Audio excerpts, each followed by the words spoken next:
I'll tell you that one of the things I do want to comment on is we've just had some terrific fan support this year. And it has been so much fun to see those people in the stands having such a good time and cheering on these young kids. And so I just want to be sure they know that it's appreciated. It makes a difference, and we'll keep plugging away. To hang in there, we're going to get some W's. That's kind of a trend in women's college basketball across the board, right? It's just attendance, ratings, everything. It seems like people are having a greater interest in the game. I do feel like there has been a recent, rise in interest. I think one of the things that was interesting about women's basketball is that it plateaued for a while there. I was very fortunate to be a part of one of the biggest growth spurts that it had in the 90s and early 2000s, and then it sort of plateaued. But I think we've had just some incredibly interesting and entertaining players in the game recently that have drawn people back to the sport, and then people start to realize that it really is fun to watch women's basketball so long as you appreciate it for what it is and don't try to compare it to the men. Yeah. You played Colorado State pretty recently. What did you learn from that game and maybe help you Wednesday night? Yeah, I was going to kid around with Ryan and say, I feel like we're back in the COVID days. Didn't we just play you? Well, it's the first time we played them they played awesome. They just really played great.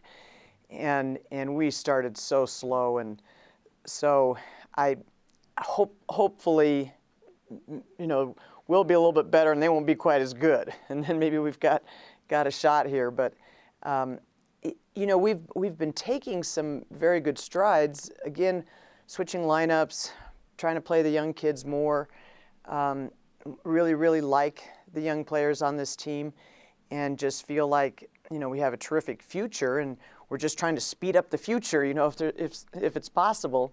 So we had just a tough January. I mean, we have 6 games in January against the top 4 teams in the conference, and I don't want to survive it. I want to grow from it and have it be sort of a time to help us thrive some. And I felt like we were doing that. We played great against Wyoming. In many ways, thought we should have won that game on the road, and just had such a bad start against New Mexico on Saturday that we got ourselves back in the game. But you only have so much momentum equity in any game, and you don't want to spend all of it just getting back into the game. And that's basically what we did. So hopefully, but I think there was tremendous learning lessons in that New Mexico game too, because we just shot ourselves in the foot with many of the fouls, not all of them, but many of them that were completely avoidable. And that's what this team has to learn. So that's kind of like the key going forward, is kind of fouls, start faster. Is there any other areas you kind of want to improve? Is it better everything? shot? Yeah. I mean, we're a long ways from being there. I think the inconsistency offensively has been a bit of a head scratcher for me. It just again, I thought we executed great and had just a terrific commitment to our intention offensively when we played against Wyoming and Nevada and some other games that we've had recently. And then just couldn't buy one the other day against New Mexico. And we were open, and we just did not hit.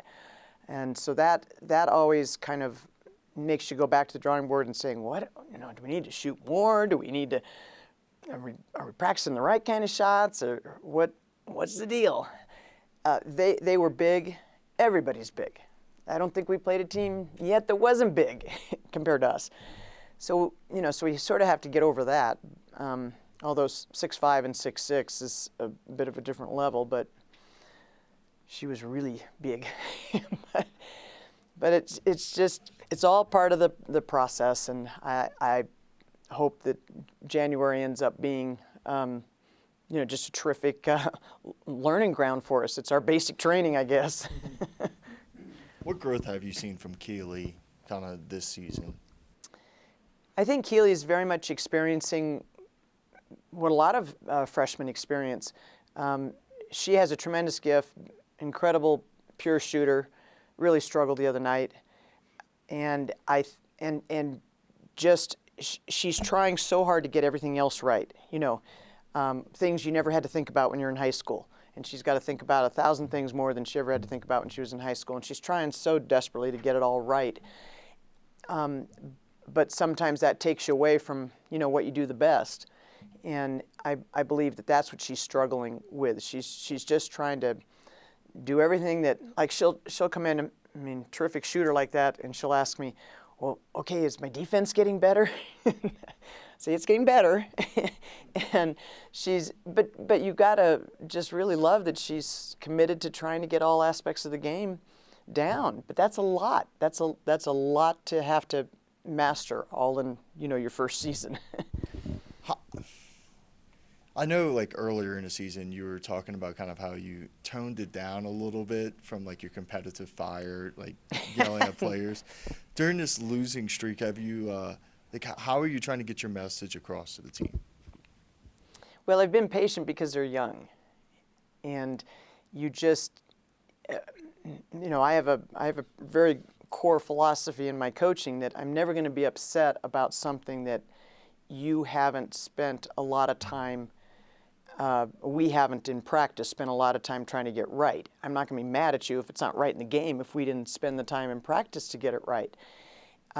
We do have the time constraints at the academy that are always a huge challenge.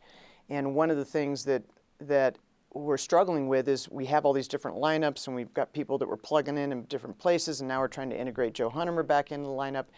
And so people are playing different positions, and we just don't always have the time to, rotate everybody in all the positions that they're going to play, and have them practice what they need to practice at that particular position. So it's a huge challenge. But I think that they have a great attitude about it. They have been a lot of fun to coach, and so I wasn't really ever that mad at them until the other night. I was pretty ticked the other night. But I was ticked about a lot of things the other night. I wanted to ask you right quick. Marissa Hargrave has started seeing some meaningful minutes this year. What does her role look like on this roster? Well, Marissa is one of those freshmen that I love her. I love the kid. I love them all. They're really amazing. The whole team. I can't say that, there's a player out there that doesn't have a special place in my heart. And Marissa just comes into practice every day, has a great attitude, wants to get better, and will do whatever we ask her to do. And so we've started playing her at the 4. She's all of about 5'8", but she's strong, and she's like, hey, whatever, I just want to get on the floor. So she's looked better and better every day in practice, and that's why it was time to say, hey, let's give it a shot in the game. And she did a great job. She came in, hustled. She's aggressive. She's tough. She doesn't care if she takes any contact. She'll get in there and get in your grill and mix it up with you. And man, who doesn't need that? It seems like over the last couple of games, rotating players, you've rotated 2, 3, 4, 5 at a time out. I was just wondering maybe if you could touch a little bit on that adjustment and what that means for you all. Well, I did some platooning in the Wyoming game primarily because that second unit, again, had looked very good in practice. And when your time is as limited as ours is to have these guys in the gym, then again, you don't always have time to put in every combination possible. So here you have 5 people that spend a lot of time playing together in practice. So, and if they're doing a quality effort and they don't really have any weak links, and I think Marissa's progress sort of took away maybe what was the one potential weak link in that group. And if there's no real weak links, then why not let them just play all together, because that's who they've spent the most time practicing with. So we experimented with that, and it was very effective in Wyoming. I don't think anybody was ready to play the other night. Not the first group, not the second group, And so we were doing some scrambling, just trying to get a group on the floor that would be effective. And then, of course, third quarter we really hit our stride. But we were coming back from such a deep hole.